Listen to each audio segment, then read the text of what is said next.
சித்தார்த் வந்து இந்த படத்துல வந்து ஏன் நடிச்சாரு அப்படின்னு எனக்கு தெரியல. அவர் எப்படி வந்து ஒரு போலீஸ் அதில் வந்து நடிக்க வச்சாங்க அப்படின்னு எனக்கு புரியல. ஏன்னா இந்த படம் வந்துட்டு முதல்ல என்ன மாதிரியான ஒரு ஐடியாவோட எடுத்தாங்க அப்படின்றது எனக்கு தெரியல. இந்த படம் வந்து இப்படி போய் அப்புறம் அப்படி போயிடுச்சு.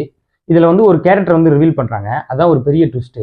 அது வந்து ஒருத்தங்க ஒரு பெண் கேரக்டர்.